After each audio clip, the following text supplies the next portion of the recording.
अंडा रेलखंड के सिदुली स्टेशन के पास 70 वर्षीय वृद्ध महिला निभा आचार्य की रेल ट्रैक में गिरने से मौत हो गई।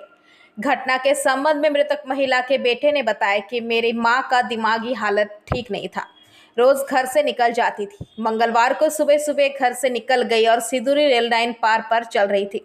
रेल लाइन पर चलने के दौरान गिर गई और सिर में गंभीर चोटें आई। ये देखकर स्थानीय लोगों ने मेरी मां को रेल लाइन से उठाकर ले आए और प्राथमिक उपचार के लिए लेकर गए, लेकिन गंभीर चोटें लगने के कारण उनकी मौत हो गई।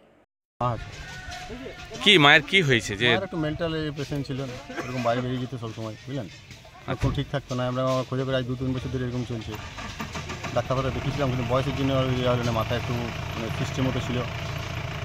কখন শুনলেন এটা? এটা সকালবেলা, কাল রাতে তো ধরুন সকাল 7টার সময় বেরিয়েছিল। বেরোনোর পর আমরা ও তো বেরিয়ে যায়, আবার সন্ধ্যাবেলা ঘর ঢুকে যেতে আর কি। হ্যাঁ, আবার কখন যায় কখন আসে কোন ঠিক চলে আসে, আমরা খোঁজাখুঁজি করি। তো স্যার আমরা সকাল আমাকে দিদি ফোন করলে এখান থেকে যে এই ব্যাপার আছে, তখন এবার আমরা বেরোলাম। মায়ের নাম কি আছে? নিভা আচার্য। বয়স কত হবে? বয়স কত হবে? 71। ডাক্তার দেখিয়েছেন? ডাক্তার আগে চলছিল, কারণ মেডিসিন তো খেতে না, মেন্টাল না, মেডিসিন দিলে ফেরা যেত, বুঝলেন তো, খুব ডিস্টার্ব, কোনো কিছু সেন্স থাকতো না। আপনার নাম? সজল আচার্য। থাকেন কোথায়? দক্ষিণবঙ্গ হাঁসডিয়াপাড়া।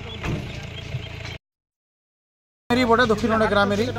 তো ওনার একটু মেন্টালি প্রবলেম ছিল, সকাল থেকে বাইরে বেরিয়ে যেত, ঘুরে বেড়াতে এদিক ওদিক। আমরাও দেখেছি গ্রামে ঘুরতে, আমরা যখন দেখতে পেতাম খবর দিতাম তাদের ছেলেকে যে তোমার মাকে এখানে দেখলাম, ওরা আবার রিকভারি করে নিয়ে যেত। আজ সকালে শুনলাম, আমাকে ওর ছেলে ফোন করলো, দাদা এই ব্যাপার, একটু চলো আমার সাথে। এসে দেখলাম এই ঘটনা, আর কিছু না। মায়ের একটু মেন্টালি ডিফেক্ট ছিল। আপনার নাম? আমার নাম উদয় হাজরা। अंडाल से मंथन पासवान की रिपोर्ट, PVTV न्यूज़।